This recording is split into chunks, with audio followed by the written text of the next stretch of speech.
Hello, my dear teachers and students of class 10th. This is Computer Concepts A.K. Pandey. Welcome to my YouTube channel. आज इस video में मैं discuss करने जा रहा हूं कि किस तरह से 10वीं क्लास का जो रिजल्ट है उसका टेबुलेशन किस तरह से किया जाएगा, क्या नीतियां हैं सीबीएसई की, क्या नया फार्मूला है, क्या पॉलिसी है, रिजल्ट कैसे बनेगा और कैसे एक रिजल्ट कमेटी बनाने के लिए कहा गया है, वो कैसे बनेगी, उसके रूल्स क्या हैं, शेड्यूल क्या है, सीबीएसई की न्यू पॉलिसी क्या है. All these things are going to be discussed in this video. And before discussing these points, as you know that CBSE has cancelled the 10th class board exams. और उसके तहत उसने 1 मई को एक notification जारी किया था और जिसमें तमाम बातें, ये सारी बातों को अच्छी तरह से बताया गया है, समझाया गया है, उसकी पॉलिसीज़ के बारे में बताया गया है, पॉइंट वाइज सारी चीज़ें जो है डिस्कस की गई हैं.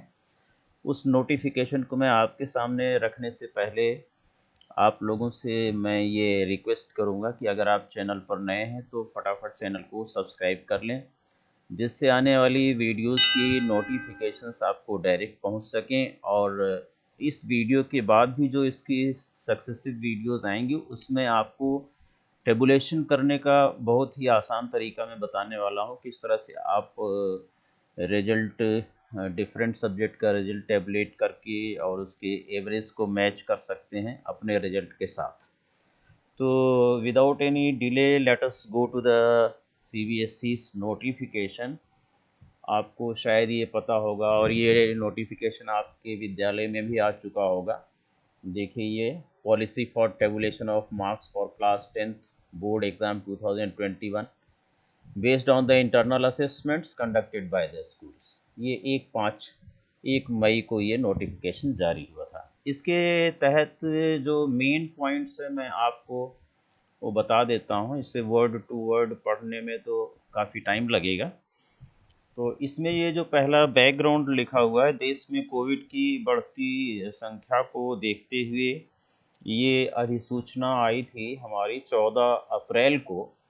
और उसमें ये कहा गया था कि 4 मई से 7 जून तक आयोजित होने वाली 10वीं कक्षा की बोर्ड परीक्षाएं जो है रद्द कर दी गई हैं. ठीक है. और 10वीं कक्षा के जो परिणाम हैं एक उद्देश्य के आधार पर तैयार किए जाएंगे और जिसे बोर्ड के द्वारा जो डेवलप की गई जो क्राइटेरिया है, जो कसौटी है, जो ऑब्जेक्टिव है, उसके अकॉर्डिंग तैयार किया जाएगा. कोई भी candidate who is not satisfied, जो उस तरीके से, उस क्राइटेरिया से संतुष्ट नहीं है, उसे जब परीक्षा आयोजित करने के लिए परिस्थितियां अनुकूल हो जाएंगी तो उसे एक और परीक्षा में बैठने का नया अवसर दिया जाएगा. ये बैकग्राउंड में कहा गया है. अच्छा, इसमें देखिए कि चैलेंजेस बिफोर अस, सीबीएसई के सामने क्या क्या चुनौतियां हैं, क्योंकि सभी को पता है कि इस पैंडमिक सिचुएशन में, महामारी की स्थिति में छात्रों को निष्पक्ष परिणाम वितरित करना इस समय एक बहुत बड़ा चैलेंज है, चुनौतीपूर्ण कार्य है. लेकिन सीबीएसई कहता है कि हमें विश्वास है कि सीबीएसई का जो स्कूल सिस्टम है, जो स्कूल प्रणाली है, वो चीज़ों को सुचारू रूप से डेवलप करने में कठिन मेहनत करके और स्मूथली इस काम को पॉसिबल करेगा.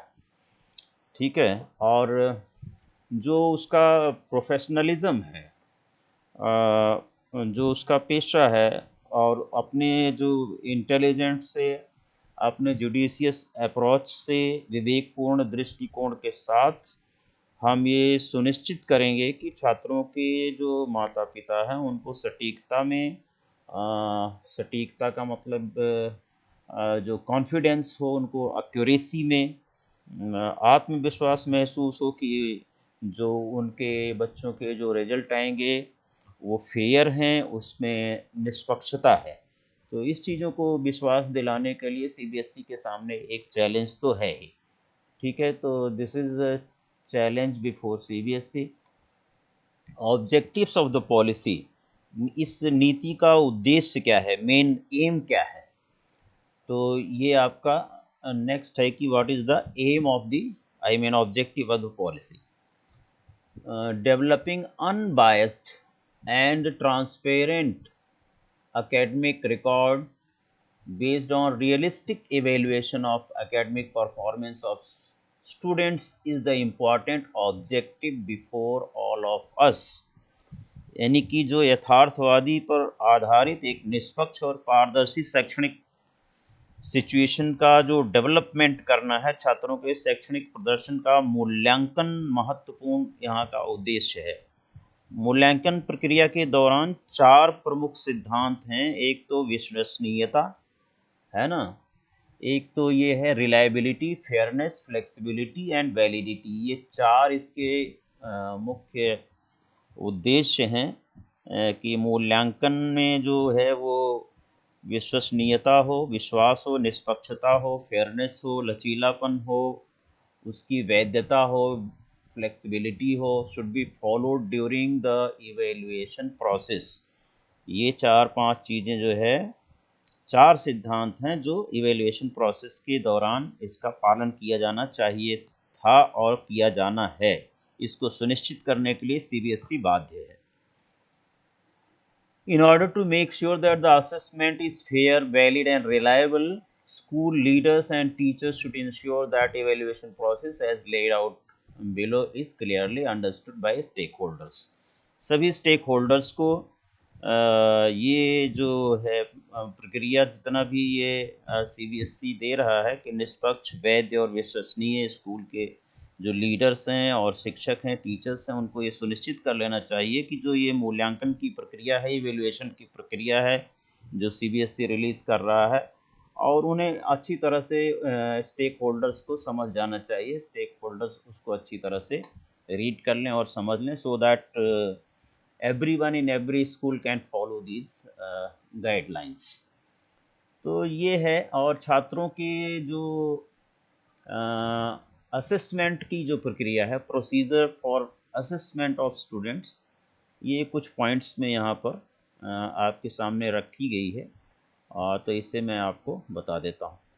पहली है कि जो छात्रों का प्रत्येक विषय के लिए अधिकतम 100 अंकों का मूल्यांकन किया जाएगा। Students will be assist out of maximum 100 marks for each subjects. ये मेजर पॉइंट इसका है। बोर्ड की पॉलिसी के अनुसार इसमें 20 मार्क्स इंटरनल असेसमेंट के लिए यानी कि आंतरिक मूल्यांकन के लिए, और 80 मार्क्स जो है वो ईयर एंड एग्जामिनेशन, जो थियोरेटिकल एग्ज़ाम्स हैं बोर्ड की अंतिम परीक्षाओं में, तो उसके लिए 80 नंबर। तो 80 और 20 मिलाकर के 100 मार्क्स हो जाता है। 20 अंकों के लिए इंटरनल असेसमेंट जो लेटेस्ट प्रोसीजर है उसके हिसाब से ही होगा। इसका ये सर्कुलर पहले से ही यहाँ पर अवेलेबल है और पहले ही स्कूलों में जा चुका था। ज़्यादातर स्कूलों ने इस प्रक्रिया को फॉलो करते हुए अपने जो डेटा है 20 मार्क्स का इंटरनल असेसमेंट का, मैक्सिमम स्कूल्स ने उसे सीबीएसई के एग्ज़ाम पोर्टल पर अपलोड कर दिया है। और फिर भी जो स्कूल बचे हुए हैं उनसे सीबीएसई ने रिक्वेस्ट किया है कि the school should upload the marks of internal assessment latest by 11 June as communicated earlier. जैसा कि उसको बताया गया है 11 जून तक उसे अपलोड हो जाना चाहिए। ठीक है, तो ये पॉइंट्स हैं इसके। और छठा पॉइंट यहाँ पर मैं अगर देखूँ तो due to cancellation of board examination the assessment of 80 marks will be done by the school. अब जो है ये 80 नंबर सीबीएसई ने स्कूल को जिम्मेदारी दे दी है कि स्कूल इसको जो है वो इवेलुएट करके और असेस करके और ये 80 मार्क्स फिर से एग्ज़ाम पोर्टल पर अपलोड करे।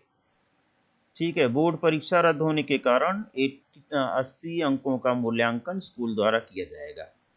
उम्मीदवार द्वारा, कैंडिडेट द्वारा जो किए गए अंकों के आधार पर ये विभिन्न परीक्षा जो भी है टेस्ट है, एग्ज़ाम है जो कंडक्ट किया है स्कूल ने ड्यूरिंग द ईयर, उसके अकॉर्डिंग इन 80 मार्क्स का डिस्ट्रीब्यूशन सीबीएसई ने स्कूल को बताया हुआ है किस तरह से ये होना चाहिए। इसका आगे मैं जिक्र करूंगा कि किस तरह से 80 मार्क्स को डिस्ट्रीब्यूट किया गया है। अभी ये पॉइंट है कि the marks should be in consonance of with the past performance of the school in class 10th board examination. और दूसरी शर्त यहाँ पर ये भी लगा दी है कि जो 80 मार्क्स का वेटेज है वो किस तरह से लगेगा, और साथ साथ जो स्कूल के 10th बोर्ड क्लास के रिजल्ट पिछले सालों के हैं उसमें से जो बेस्ट रिजल्ट रहा हो पिछले 3 सालों में उसका भी रेफरेंस ले करके इस साल का जो ये 80 मार्क्स का आपको इवेल्युएशन करना है और सीबीएसई पोर्टल पर अपलोड करना है। रेफरेंस ईयर लास्ट 3 ईयर, पिछले 3 साल जो हैं 2018, 2019 और 2020 के रिजल्ट्स को ध्यान में रखते हुए जो बेस्ट रिजल्ट होगा उसे रेफरेंस रिजल्ट के रूप में लेकर के इस साल का रिजल्ट उसके अकॉर्डिंग एवरेज दिया जाना चाहिए। The marks should be in consonance with the past performance of the school. School की पिछली परफॉर्मेंस जो क्लास 10th के बोर्ड एग्जाम में रही है उसके साथ भी कंपेयर किया जाएगा। तो these are the things that is mentioned here clearly in this circular।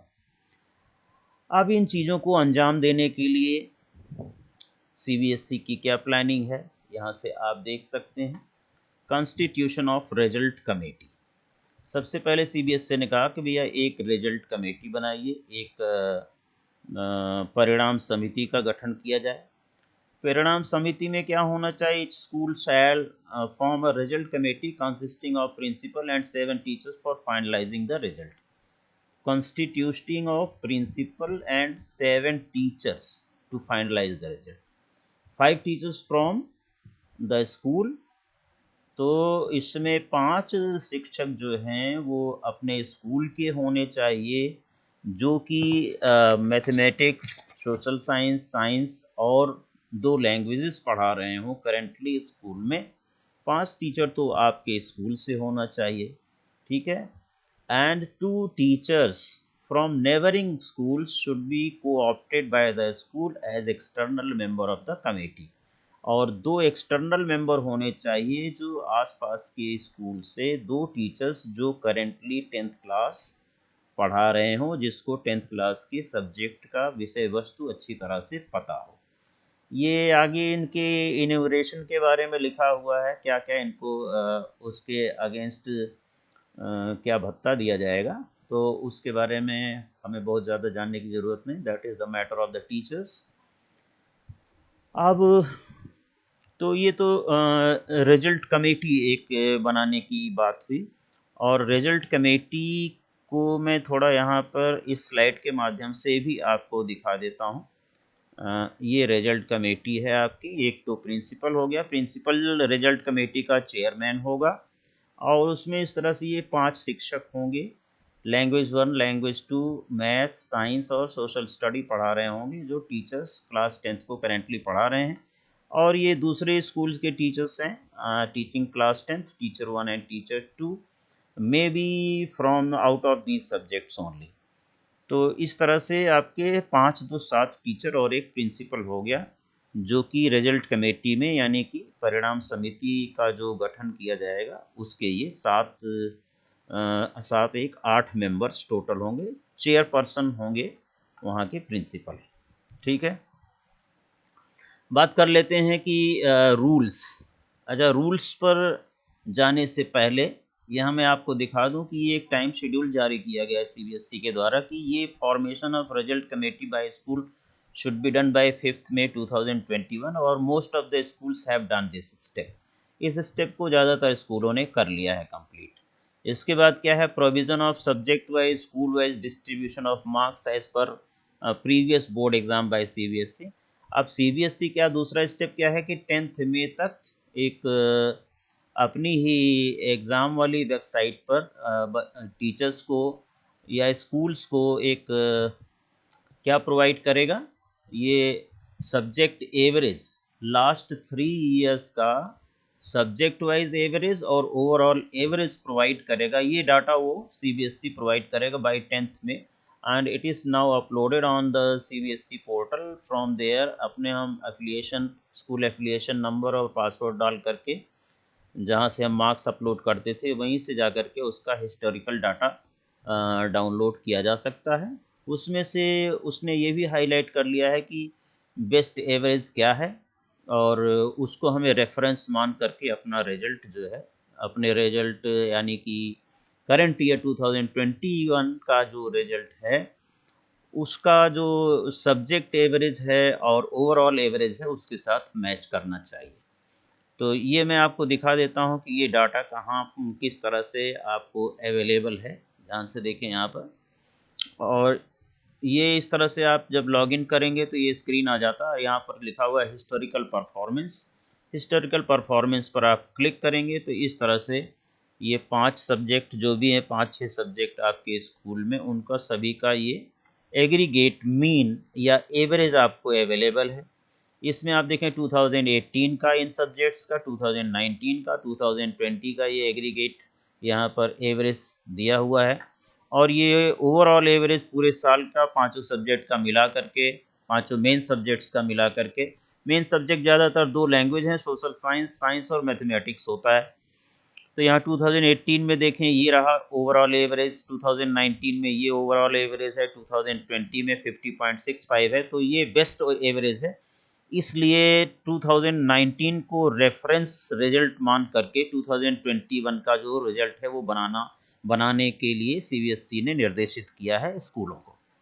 अब सवाल उठता है कि ये जो आपका रिजल्ट बनेगा, जैसे हिंदी कोर्स ए है तो 59.2 जो है 2019 का जो एवरेज रिजल्ट था सब्जेक्ट हिंदी कोर्स ए का, वो 59.2 है। तो CBSE कहता है कि इसमें +-2 हो सकता है, यानी कि इसमें से अगर आप -2 करेंगे तो क्या हो जाएगा 57.2, और प्लस करेंगे तो 61.2, यानी 57.2 और 61.2 के बीच में इसका मीन आना चाहिए। जो आप 2021 का जो भी आप हिंदी के मार्क्स लगाएंगे और उसका आप एक एवरेज निकालेंगे that average should lie between this, in the range of this 59.2, इसमें +-2 हो सकता है, इस रेंज में होना चाहिए। Similarly for other subjects also. तो इस तरह का डाटा आपको वहाँ से मिल जाएगा, वहाँ से डाउनलोड कर सकते हैं। उसके साथ साथ ये क्राइटेरिया भी आपको मेंटेन करना होगा कि जैसे 2019 में जो हिंदी कोर्स ए था तो लेस देन 26 में 0% स्टूडेंट्स थे, 26 से 40 तक 3.49% स्टूडेंट्स थे। इसी तरह से ये सारी जो रेंजेस दी गई हैं, क्राइटेरियाज दिए गए हैं, कितने कितने परसेंट स्टूडेंट किस रेंज ऑफ मार्क्स में थे। तो इस साल भी ये चीज़ें हमारी मैच करनी चाहिए इसके साथ कि हमारे पास भी 26 से लेकर के 40 तक 3.49% स्टूडेंट्स होना चाहिए। 40 से 50 मार्क्स पाने वाले 18.6% स्टूडेंट्स होना चाहिए। मान लीजिए आपके पास 200 स्टूडेंट हैं तो 200 का 18.6% निकाल लीजिए। तो 200 का 18.6% निकालोगे, लगभग आपका 40 स्टूडेंट आते हैं। तो इसका मतलब 40 स्टूडेंट का जो हिंदी का मार्क्स है वो अप्रॉक्सीमेट 40 से 50 के बीच में होना चाहिए। अगर इसी तरह से 50 से 60 के बीच में 27.91, ये 2019 रेफरेंस ईयर का ये दिया हुआ है रेंजेस।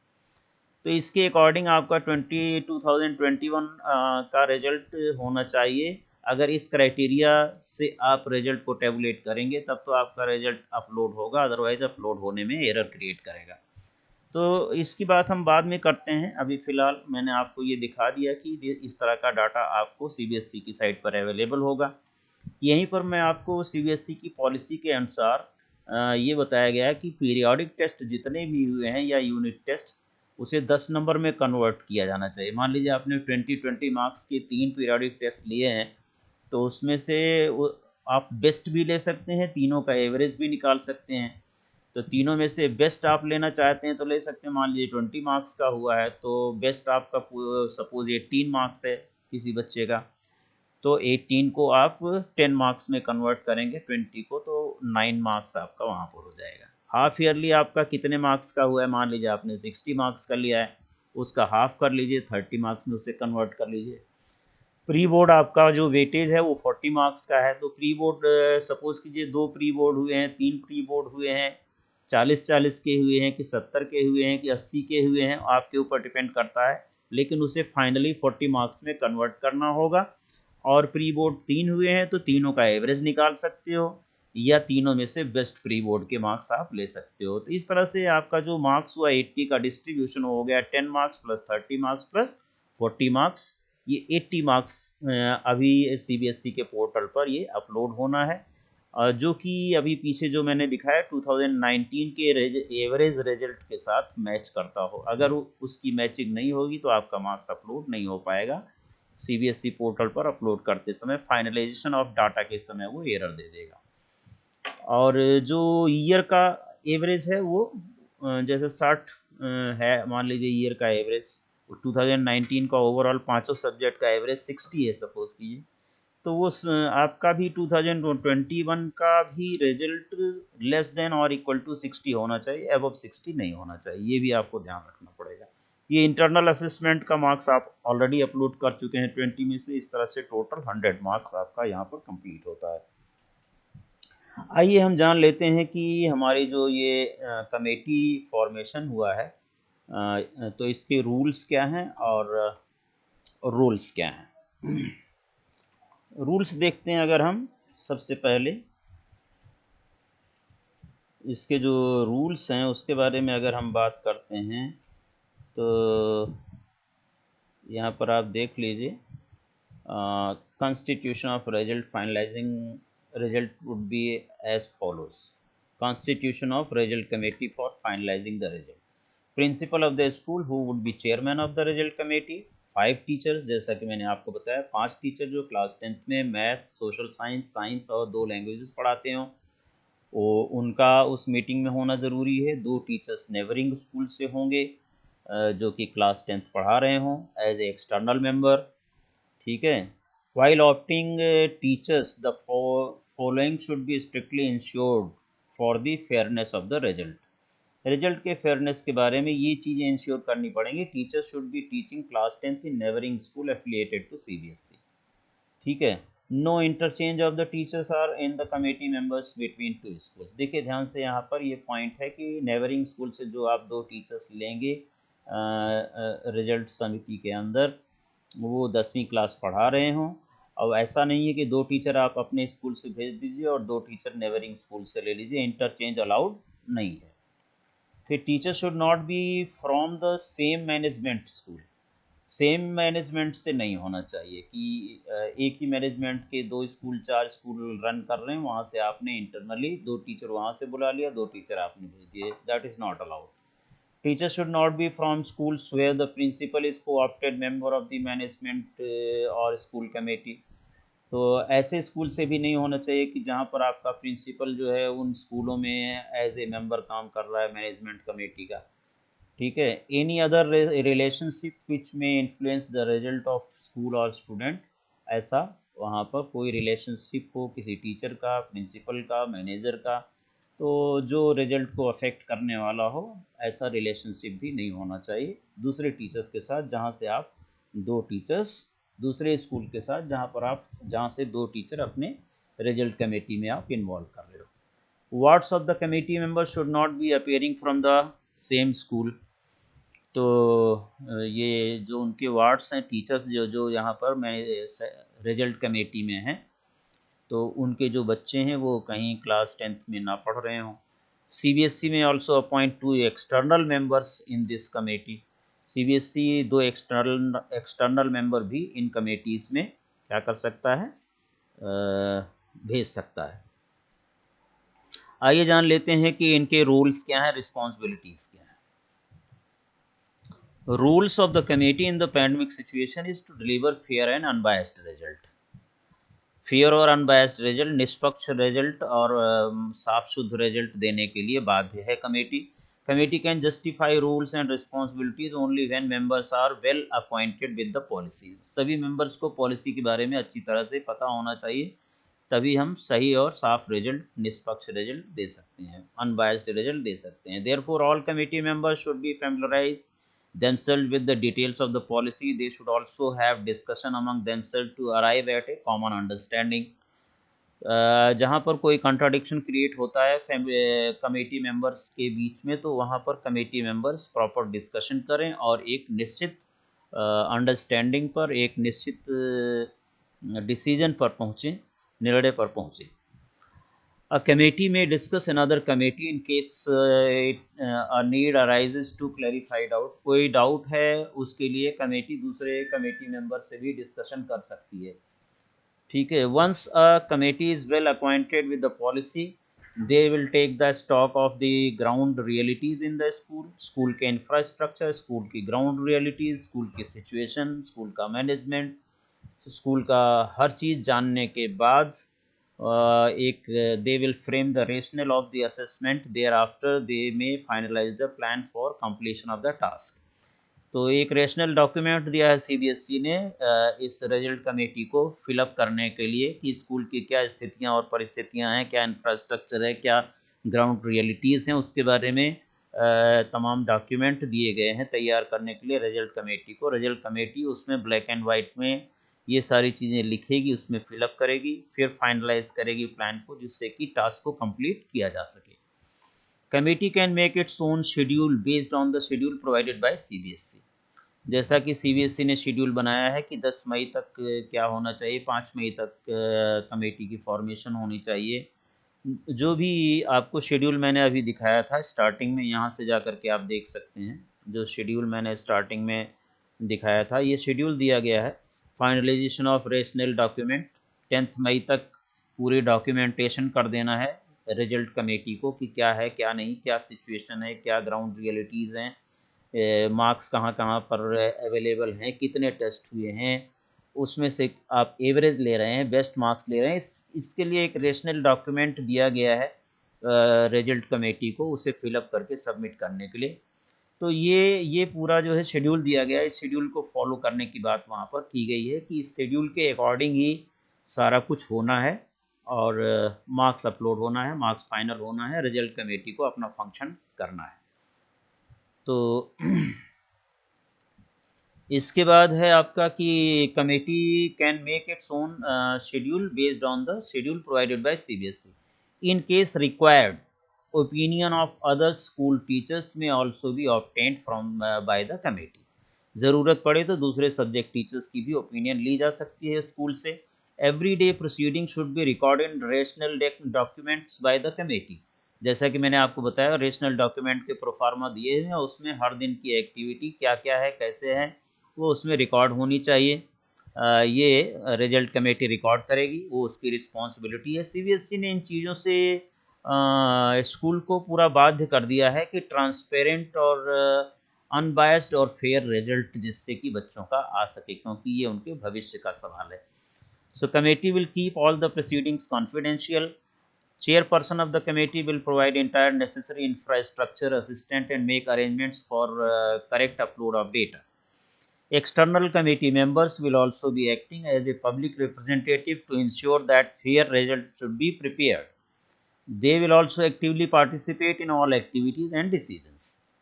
तो इन नटसेल शॉर्ट में हम कह सकते हैं it is the sole responsibility of the committee to prepare fair and unbiased results of the students. Therefore committee is fully competent to take any justified decision. तो कमेटी को काफ़ी authority दी गई है कि जस्टिफाइड डिसीजन ले किसी भी point पर. 8 मेंबर हैं, 2 सीबीएसई की तरफ से भी होंगे उसमें. इन राइटिंग सारा जो है रेशनल डॉक्यूमेंट के फॉर्म में राइटिंग में उसे करना है, looking into the ground realities of the school.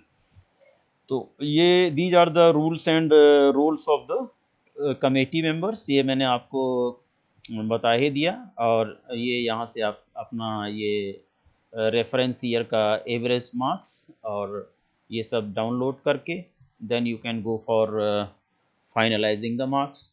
आइए हम सर्कुलर पर दोबारा चलते हैं. अब परिणाम समिति का जो गठन हो गया, रिजल्ट कमेटी का गठन हो गया, निर्माण हो गया. अब क्या करना है आपको? Recording of evidence and assessment. तो ये रेशनल डॉक्यूमेंट के फॉर्म में मैंने आपको भी बताया कि the evidence towards the performance of student in the internal test exams conducted by school should be documented student wise and maintained in the secure manner. जो भी आपके यहाँ टेस्ट हुए हैं, एग्ज़ाम हुए हैं, प्री बोर्ड हुए हैं, पीरियोडिक टेस्ट हुए हैं, मिड टर्म हुए हैं, सारा जो है वो ब्लैक एंड वाइट में रिकॉर्ड होना चाहिए, डॉक्यूमेंट होना चाहिए उसका। These documents may be called upon subsequent verification as per the instruction by the board. ये डॉक्यूमेंट कभी भी किसी भी समय बोर्ड के द्वारा ये सभी दस्तावेज बोर्ड के निर्देशों के अनुसार बाद में वेरिफिकेशन के लिए, सत्यापन के लिए बुलाया जा सकता है। इसी तरह से as per information collected from the school through regional office of CBSE, schools have conducted different types of numbers of test exams. Broadly, the following exam tests are common and will be used for school based assessment and weightage in terms of maximum marks for school who have conducted the above test or exams as given below. तो यहाँ से ये मैंने आपको पहले बता दिया, periodic test या यूनिट टेस्ट जो हुए हैं उसे 10 मार्क्स में कन्वर्ट करना है। आपके पास 4 टेस्ट हुए हैं तो उसमें से आप बेस्ट भी ले सकते हो, उनका वेटेज भी ले सकते हो, उनका एवरेज भी ले सकते हो, उसे 10 मार्क्स में कन्वर्ट कर सकते हो। हाफ ईयरली जो भी एग्ज़ाम हुआ है उसको 30 मार्क्स में कन्वर्ट करना है, उसमें से आप बेस्ट ले सकते हैं, मीन ले सकते हैं। हालांकि हाफ ईयरली ज़्यादातर एक ही एग्ज़ाम हुआ है, 60 का हुआ है तो उसे 30 में कन्वर्ट कर लीजिए, 80 का हुआ है तब भी उसे 30 में कन्वर्ट कर लीजिए। मैथमेटिक्स के टीचर्स इसमें हेल्प कर सकते हैं, बहुत आसानी से इसे कन्वर्जन किया जा सकता है। प्री बोर्ड एग्ज़ाम आपके 2 हुए हैं, 3 हुए, उसमें से आप बेस्ट ले सकते हैं। कितने मार्क्स का हुआ है वो आपका चॉइस है, उसको 40 में कन्वर्ट करना पड़ेगा। सो 10 + 30 + 40 इज 80 मार्क्स। 10th पॉइंट पर आते हैं हम लोग। 10th पॉइंट क्या कहता है, इसको थोड़ा मैं शॉर्ट में पूरा रीड करने की बजाय मैं आपको शॉर्ट में बता देता हूँ। 10th में यदि किसी स्कूल में 2 या 3 प्री बोर्ड आयोजित किए गए हैं तो 3 परीक्षाओं का औसत लेने का निर्णय कमेटी ले सकती है, चाहे उसका एवरेज ले लीजिए, चाहे उसमें से बेस्ट ले लीजिए, या जो है उसमें से वेटेज दिया जा सकता है कि फर्स्ट में से इतना पर 25% ले लो, सेकंड में से 25% ले लो और थर्ड में से 50% ले लो। ऐसा वो कमेटी का निर्णय जैसा भी होगा किया जा सकता है। 11th पॉइंट क्या कहता है आपका, ध्यान से देखिए। 11th पॉइंट में ये आपका 11th पॉइंट रहा। कुछ स्कूल ऐसे हैं, 11th पॉइंट ये कहता है कुछ स्कूल ऐसे हैं जिसमें जो ये टेस्ट हैं वो कंडक्ट ही नहीं किए गए हैं। टेस्ट या exam have not been conducted. ठीक है, तो ऐसी सिचुएशन में क्या किया जाए, इसमें इसके अलावा हो सकता है कि इसमें डिफरेंसेस हों। ठीक है, mode of conduct of examination, कोई ऑनलाइन लिया है, कोई ऑफलाइन हुआ है। Also it is possible that some of the students may not have appeared in any or some of the examination conducted by the school. ऐसा भी हो सकता है कि कुछ बच्चे उन एग्ज़ाम्स में बैठे ही ना हों, अपीयर ही ना हुए हों। तो इसके बारे में भी कमेटी जो है वो उसकी जिम्मेदारी है किस तरह से क्या फाइनलाइज करना है।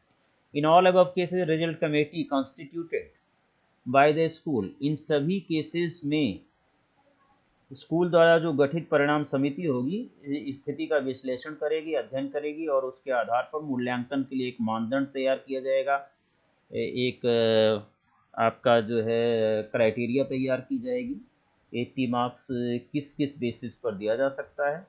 ठीक है, और उन मानदंडों के लिए अच्छी तरह से लॉजिक देना पड़ेगा और उसे रेशनल डॉक्यूमेंट में एंट्री करनी पड़ेगी कि क्या क्या हमने जो है क्राइटेरिया डिज़ाइन किया है, जिसके आधार पर ऐसे स्कूल्स में जहाँ पर ये सब कमियां हैं, ऑनलाइन ऑफलाइन में डिफरेंसेस आ रहा है, तो इन चीज़ों के लिए रेशनल डॉक्यूमेंट में आपको सब लिखना पड़ेगा।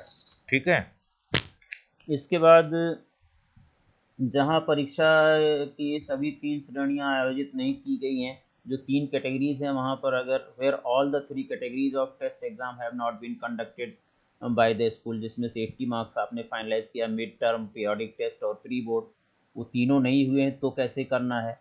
इन case where students have not appeared in any or some of the test or categories selected for the assessment, कई बच्चे तीनों में नहीं हुए होंगे अपीयर, या कई बच्चे एक में नहीं हुए हैं, 2 में नहीं अपीयर हुए हैं, तो the committee should in all cases clearly record all it's decision in writing with the reasons in the rational document. Rational document में यही सब आपको फाइनलाइज करके कमेटी को उसमें मेंशन करना पड़ेगा। सो these are the things जिसमें समिति को सभी मामलों में स्पष्ट रूप से अपने सभी निर्णयों को के डिसीजंस को, तर्क को देते हुए जो आपको डॉक्यूमेंट दिया गया, रेशनल डॉक्यूमेंट, उसमें उसकी एंट्री करनी पड़ेगी। असेसमेंट स्टैंडर्डाइजेशन, तो जो असेसमेंट करें, मूल्यांकन का जो स्टैंडर्डाइजेशन है वो कैसे किया जाए कि हर जगह सिमिलर रिजल्ट क्रिएट हो, हर स्कूल से सिमिलर रिजल्ट बने। तो इसमें मैं आपको बता दूं कि जैसा कि स्कूल स्तर पर, स्कूल लेवल पर जो अंक दिए गए हैं, जो मार्क्स दिए गए हैं, वो स्ट्रिक्टली जो है वो कंपेरेबल हों। प्रश्न पत्रों की गुणवत्ता में जो भिन्नता होती है, जैसे एक स्कूल जो है कुछ बना रहा है, दूसरा स्कूल कुछ किसी ढंग से बना रहा है पेपर, तो डिफरेंसेस तो होंगे। इन चीज़ों को कॉमन करने के लिए, जिससे कि एक कॉमन फॉर्म हर जगह से क्रिएट हो सके, इसके लिए एक मानकीकरण सुनिश्चित करने का कोई तरीका हो, standard, therefore to ensure these things, जो डिफरेंसेस हैं ये, इसको स्टैंडर्ड बनाने के लिए each school will have to internally moderate the marks to account for the school level variation by using reliable reference standards. तो इसकी एक ज़रूरत है कि रिलायबल कॉमन रेफरेंस स्टैंडर्ड्स का ध्यान में रखते हुए रिजल्ट को बनाना पड़ेगा। यहीं पर बात आ जाती है historical performance of the school. अब हिस्टोरिकल परफॉर्मेंस, पीछे उस स्कूल का रिजल्ट कैसा रहा है, उस स्कूल के जो टीचर्स हैं किस तरह के पेपर बनाते रहे हैं, उन सब चीज़ों को ध्यान में रखते हुए हिस्टोरिकल डाटा, पिछले 3 सालों का हिस्टोरिकल डाटा सीबीएसई ने अपने पोर्टल पर अवेलेबल कराया है।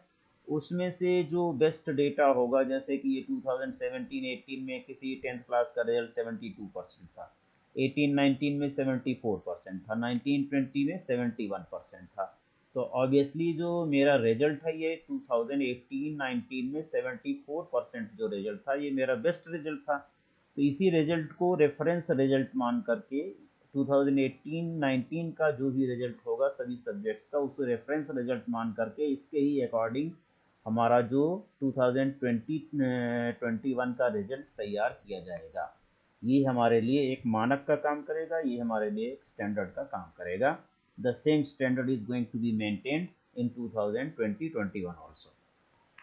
So the selected year will be the reference year for the school. For each subject, the school will have to follow the broad distribution of marks, which will be based on the performance of the reference year by that school in that subject. ठीक है, तो हमारे लिए reference year 2018-19 का data जो CBSE पर वो available है, उसको लेकर के पांचों सब्जेक्ट के मार्क्स को एक पार्टिकुलर मीन के तौर पर देखा जाएगा, एक पार्टिकुलर एवरेज के तौर पर देखा जाएगा, और फिर पांचों सब्जेक्ट का ओवरऑल एवरेज भी देखा जाएगा, जो कि आपका 2021 के डेटा से मैच खाता हो, मेल खाता हो।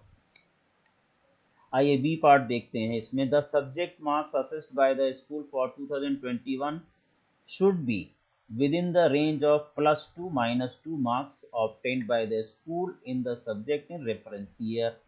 तो जो रेफरेंस ईयर का, मान लो इंग्लिश का है, हिंदी का है, साइंस का है, तो इंग्लिश, हिंदी, साइंस में जो भी आपके मार्क्स देने के बाद सब्जेक्ट का जो एवरेज आ रहा है बॉटम में, तो वो सब्जेक्ट का एवरेज और 2018-19 में उस पार्टिकुलर हिंदी सब्जेक्ट का एवरेज जो है वो मैच करना चाहिए। मान लो अभी 59.2 था एवरेज 2018-19 में हिंदी का, तो ये आपका 2021 में जो हिंदी सब्जेक्ट का एवरेज है, तो 59 - 2 57 हो सकता है, 59 + 2 61 हो सकता है, यानी कि +2 -2 का वेरिएशन हो सकता है।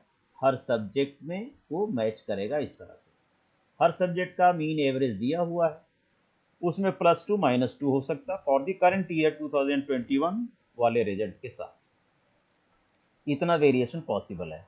लेकिन पांचों सब्जेक्ट का जो, 5 मेन सब्जेक्ट का जो मीन दिया होगा 2018-19 का, मान लीजिए 62 दिया हुआ है पांचों सब्जेक्ट का मीन, तो 2020-21 का भी जो पांचों मेन सब्जेक्ट का मीन है, एवरेज है, वो 62 से ऊपर नहीं होना चाहिए, वो 62 के अंदर ही होना चाहिए, उसमें कोई +- 2 नहीं हो सकता है, ये याद रखना है।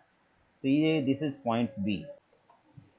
सी पॉइंट क्या कहता है, in case data for school for only 2 years is available, then the best performance out of 2 years will be taken, and in case data is available for only 1 year, the same will be taken for the reference।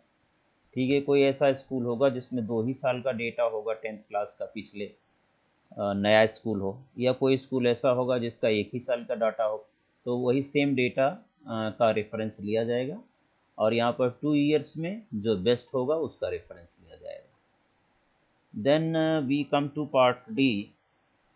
Part D में इस प्रकार एक उचित, विश्वसनीय, निष्पक्ष और निष्पक्ष संदर्भ में जो स्टैंडर्ड आप का ये बन रहा है, marks obtained by the school of the students of the school in the subject in previous board examination have been taken for the purpose of internal moderation।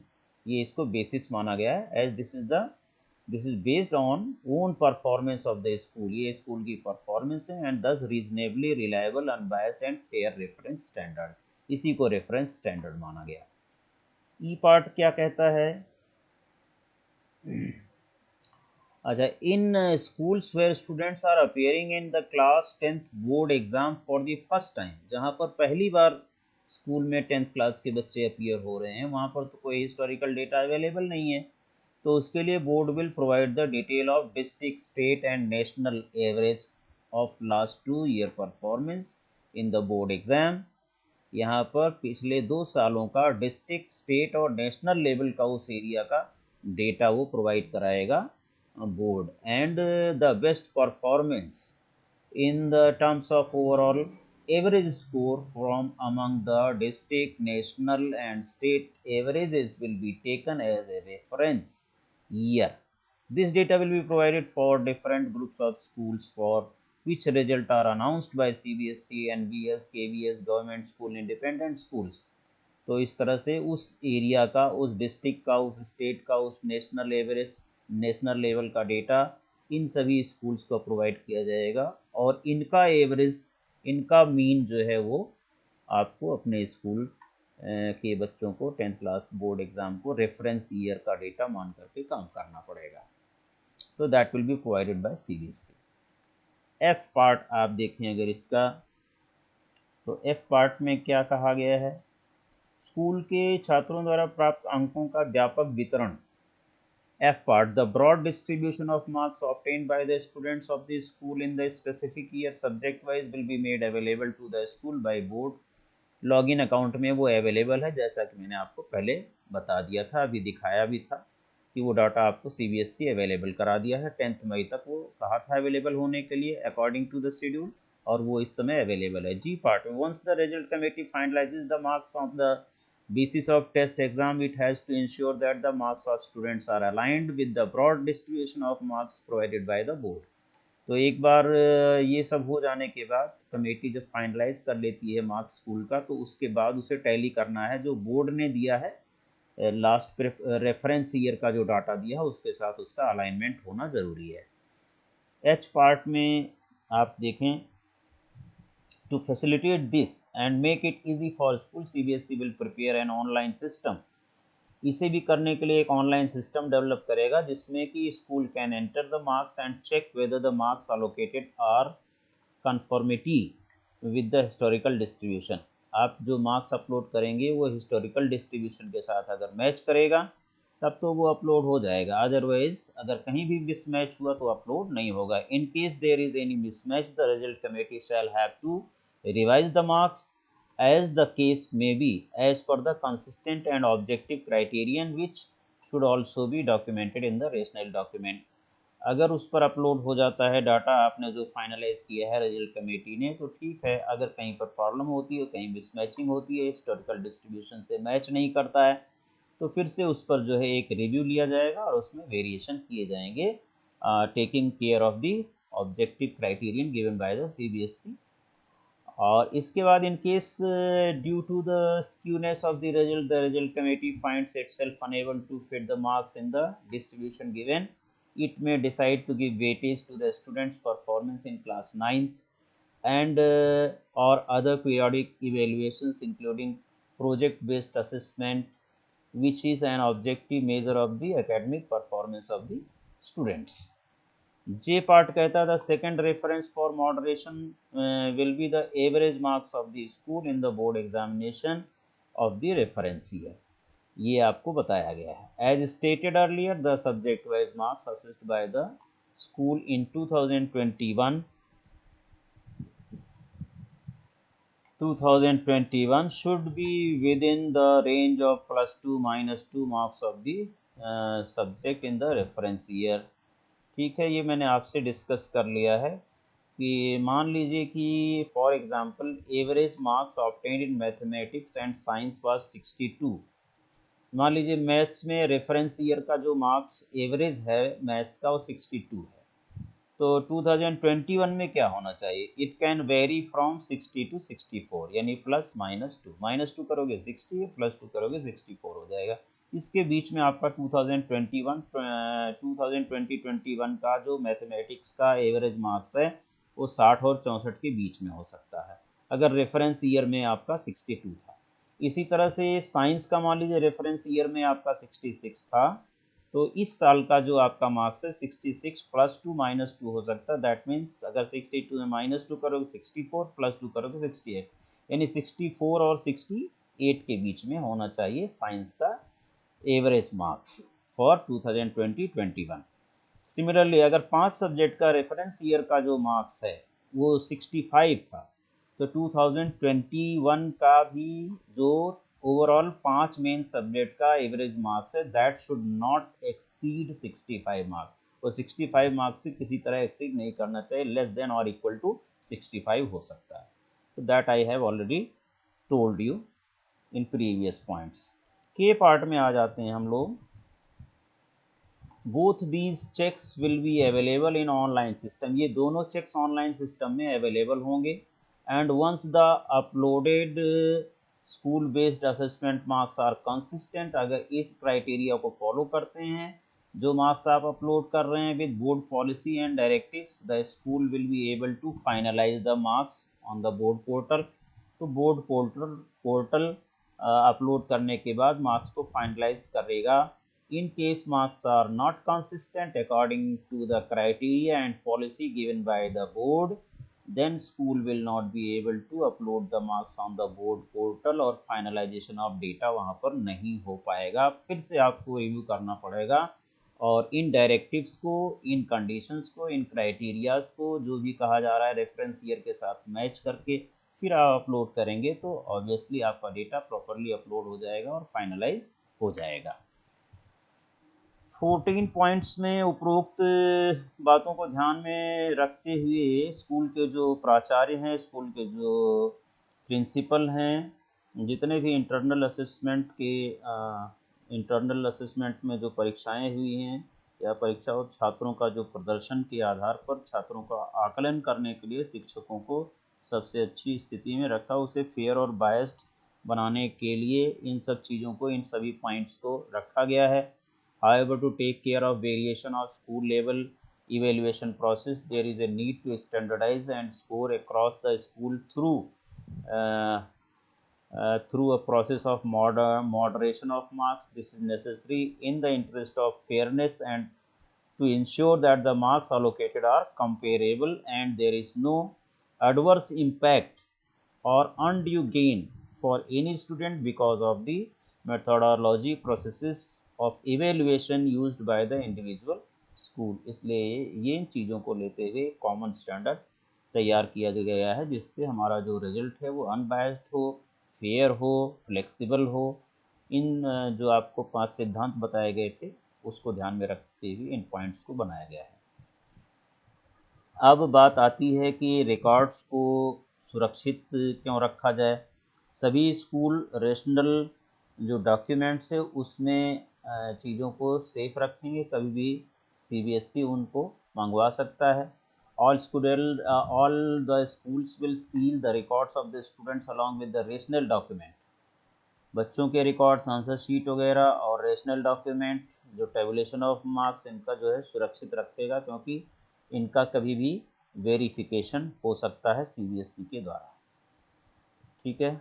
16 point है verification of records by CBSE. CBSE इन सभी records को कभी भी जो है एक CBSE जो जो आपने रिकॉर्ड्स ही रखे हैं स्टूडेंट्स का रेशनल डॉक्यूमेंट का, किसी भी प्रक्रिया की पुष्टि करने के लिए एक टीम का गठन कर सकता है, और कि आपने proper fair unbiased result upload किया है कि नहीं किया है, उसकी करेक्टनेस को कभी भी चेक किया जा सकता है by the team and experts from CBSE regional office.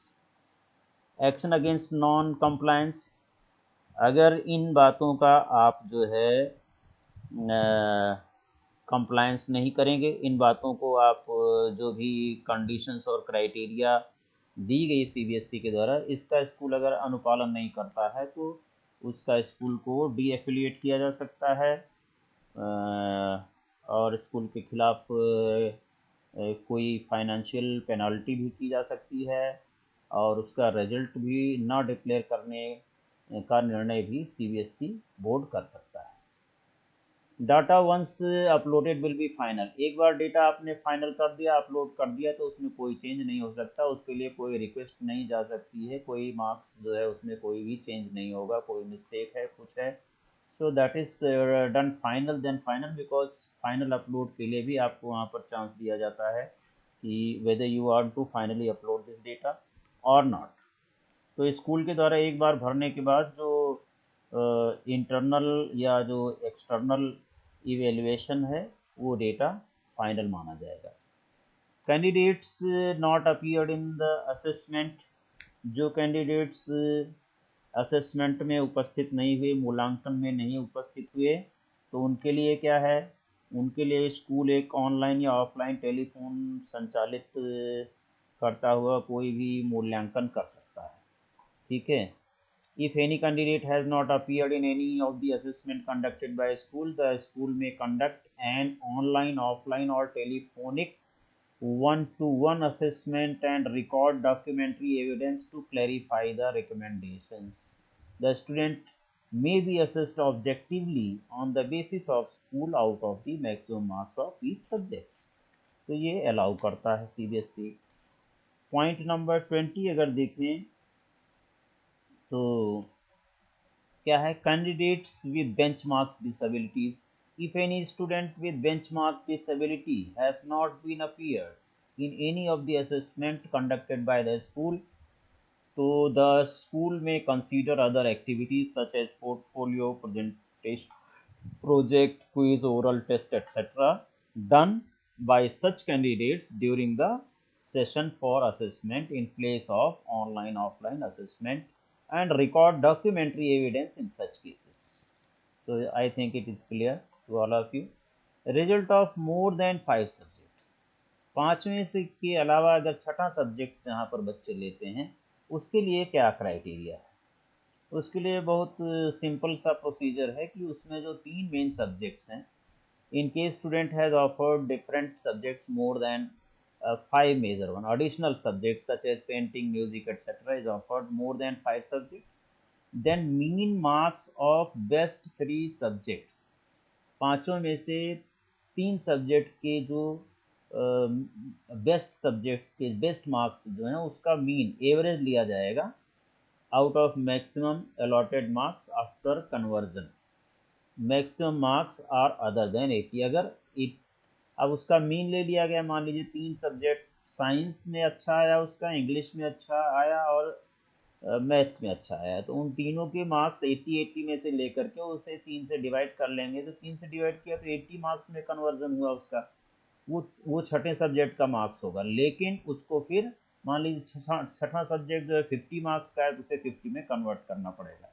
और ये जो लिस्ट है कि कौन सा सब्जेक्ट कितने कितने मार्क्स का है, ये इस लेटर के द्वारा, इस पीडीएफ के द्वारा देखा जा सकता है सीबीएसई की वेबसाइट पर। ओके, तो इस तरह से ये है।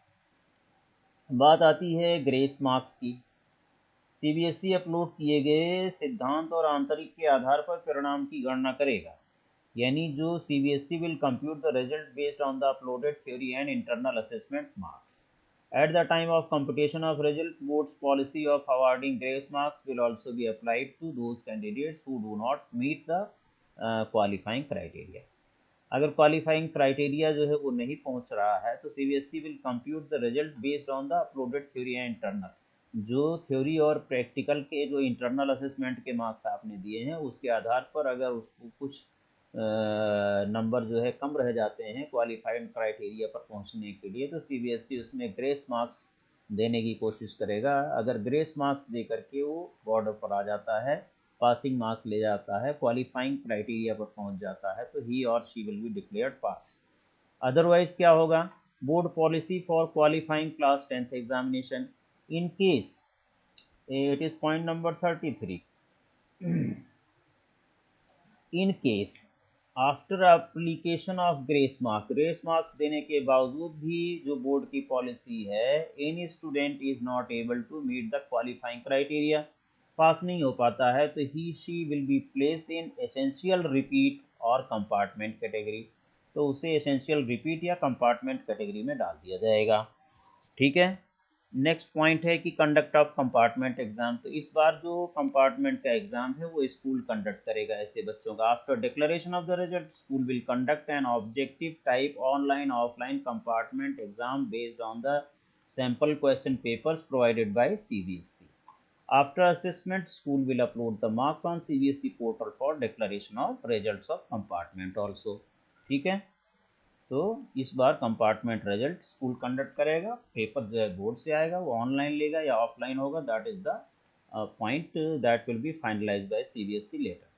Permission to continue in class 11th, अब क्लास 11th में कंटिन्यू करना है कि नहीं ऐसे बच्चों को, तो obviously in case student is not able to meet the qualifying criteria, अगर क्वालिफाई नहीं कर पाता है बच्चा तो she he may be allowed to continue in class 11 till the declaration of result of the compartment। तो अगर मान लो वो पास नहीं हो पाया है तो क्लास 11th में बैठ सकता है, क्लास 11th में पढ़ सकता है, कब तक? जब तक कि कंपार्टमेंट का रिजल्ट ना आ जाए। Policy for verification of marks and answer sheet, इस बार जो है कोई भी वेरिफिकेशन आप नहीं कर सकते हैं, ये बोर्ड ने पहले ही बता दिया है कि assessment has been done by the school and answer books have been shown handed over to the student by the school। पहले ही आंसर शीट दिखाई जा चुकी हैं जो भी एग्जाम हुए हैं। तो process of verification of marks providing photocopy re evaluation scheme will not be applicable for the session 2020-21 में, ये अलाउड नहीं होगा। कोई वेरिफिकेशन ऑफ मार्क्स, कोई फोटोकॉपी ऑफ आंसर बुक्स नहीं दी जा सकेगी by the board. Mathematics basic in class 10th versus mathematics in class 11th in continuation with circular कोई है या available on this CBSE site. Examination has again been extended to permit mathematics 01 in class 11th if a student has offered mathematics basic वाले बच्चे को भी normal mathematics class 11th में इस बार दी जाएगी। ऐसा नहीं है कि बेसिक वाला मैथमेटिक्स सब्जेक्ट क्लास 11th में नहीं ले सकता है, इसलिए वहाँ पर छूट दी जा रही है। Schedule of activities, the timeline given are to be adhered to by the school for the purpose of compilation and declaration of the result. जो आपको शुरू में मैंने टाइम शेड्यूल बताया था उसके अकॉर्डिंग ही सारा काम स्कूल को इंस्ट्रक्शन दिया जा रहा है कि सारा काम उसके अकॉर्डिंग होना चाहिए। ठीक है। जितने भी स्टेप्स दी गई हैं according to that it should be completed within due date। Support to the school, for successful implementation of this policy, CBSE will provide following support to the school। CBSE will organize webinars to explain the policy and detail। ये सब webinar हो चुका है। Frequently asked question will be uploaded on website। CBSE will provide an online detail of school wise reference year, ये भी आ चुका है। In case any observation or clarification, school may send their queries to the CT coordinator। all these things are for the result managing committee। Streams in class 11th, as per this is point number 30। 30वां point है कि as per the scheme of studies of board, students are allowed to offer any combination of the subjects without any streaming, hence school should also follow the same। School में कोई streaming का procedure नहीं है, जो subject बच्चा लेना चाहता है उन कॉम्बिनेशंस को सब्जेक्ट्स को बच्चे को दे दिया जाना चाहिए। कोई क्राइटेरिया इसके लिए इस बार नहीं बनाया गया है। ठीक है। पॉलिसी फॉर प्राइवेट पत्राचार second chance compartment for private पत्राचार second chance compartment candidate is separate scheme for assessment will be announce soon. इसके लिए फिर से कोई स्कीम बाद में अनाउंस की जाएगी जब भी सीबीएसई इसके लिए डिसाइड करेगा और अनाउंस करेगा। ठीक है, तो ये सारी चीज़ें थी। और जो हमें इसमें इस सर्कुलर का सारे पॉइंट हमने डिस्कस कर लिए। All the schools and committee members are requested to read the policy carefully and follow the procedure outlined diligently within the prescribed schedule. तो ये सारी चीज़ें जो है सीबीएसई ने स्कूल को और रिजल्ट मैनेजमेंट कमेटी को ये लिखा है कि all these criteria, all these policies, all these conditions must be followed by the result making committee as well as all the members of the committee, just to they should adhere with the rules and regulations. And what are the rules? जो rational document की बात की थी मैंने, तो ये rational document, ये तो rules of the responsibilities of the result making committee. ये रेशनल डॉक्यूमेंट क्लास 10th के लिए स्कूल का डिटेल ये सब दिखा जाएगा। ये सभी रिजल्ट कमेटी जो है ये सब फिलअप करेगी रेशनल डॉक्यूमेंट। ये कितने टेस्ट हुए, नंबर ऑफ टाइम्स, कौन कौन सा टेस्ट, यूनिट टेस्ट कितनी बार हुआ, मिड टर्म कितनी बार हुआ, प्री बोर्ड कितने हुए, टाइम ड्यूरेशन क्या था, ये सब जो है rational documents result management committee को ये सारे डॉक्यूमेंट राइटिंग में कंप्लीट करने हैं। 8 मेंबर्स जो कमेटी के हैं, इनके student have not taken all the exam which assessment is based procedure adopted for assessing such students. यहाँ पर सब लिखना पड़ेगा क्लियर ब्लैक एंड वाइट में कि किसी बच्चे ने एग्ज़ाम नहीं दिया तो उसके साथ आपने कौन सा क्राइटेरिया फाइनलाइज किया है, सारा लिखना। रेशनल डॉक्यूमेंट तैयार करने के बाद इंटरनल मेंबर्स और एक्सटर्नल मेंबर्स यहाँ पर अपने सिग्नेचर करेंगे, name of the principal and signature will be done. हाँ, यहाँ पर ये चीज़ जो है इसका डिस्कशन ये टेबुलेशन में आएगा। हालांकि ओवरऑल हमने डिस्कशन कर लिया है कि किस तरह से एवरेज मार्क्स +- 2 किए जा सकते हैं। 5 सब्जेक्ट के एवरेज मार्क्स से इस साल का जो रिजल्ट है उसका 5 सब्जेक्ट का एवरेज मार्क्स जो है वो ज़्यादा नहीं होना चाहिए। All these things we have discussed और ये आपका शेड्यूल था। So school should not wait for last date to complete an activity based on number of students in class 10th. They may complete activity earlier also. They may please be noted that in no case last date will be extended. ये सारी last date extend नहीं होंगी। Portal पर availability of portal for uploading the marks 20 मई को marks upload होना चालू हो जाएंगे। Finalisation of result by the school 25 मई और checking and moderation of marks by school 28 में। Submission of marks to CBSE 5 जून लास्ट डेट है। Submission of internal assessment marks अगर किसी ने नहीं अपलोड किया है तो ये 11 जून है। ज़्यादातर स्कूल्स ने अपलोड कर दिया है। और आपका ये फाइनली रिजल्ट जो है 20 जून तक आपके सामने होगा अगर सब कुछ सही सही चलता रहा। सारे स्कूल टाइमली सारा डाटा सीबीएसई के रिजल्ट पोर्टल पर मार्क्स वाले पोर्टल पर ई परीक्षा के पोर्टल पर डाल दिए तो आपका रिजल्ट आपके हाथ में 20 जून तक ज़रूर आ जाना चाहिए। तो इस तरह से जो भी पॉइंट्स थे सर्कुलर के मैंने डिस्कस किए आपके साथ और मैं उम्मीद करता हूं कि आपको ये सभी पॉइंट्स अच्छी तरह से समझ में आ गए होंगे। अगर ये वीडियो आपको पसंद आई तो आप चैनल को सब्सक्राइब करना ना भूलें, साथ साथ वीडियो को शेयर और लाइक करें। ये सर्कुलर मैं वीडियो के डिस्क्रिप्शन बॉक्स में डाल दूंगा जिसे आप डाउनलोड करके इसका डिटेल जानकारी प्राप्त कर सकते हैं। और आने वाले वीडियो में मैं आपको clear cut tabulation of marks किसी स्कूल के कुछ स्टूडेंट का डाटा लेकर उसके साथ आपको एग्जांपल देने वाला हूं कि किस तरह से आप अपने रिजल्ट को according to the criteria specified by the CBSE for the reference year and current year, उसको देखते हुए किस तरह से अपना रिजल्ट आप तैयार कर सकते हैं। So thank you for patience, thank you for watching, and keep on watching. Till then, goodbye. Thank you very much.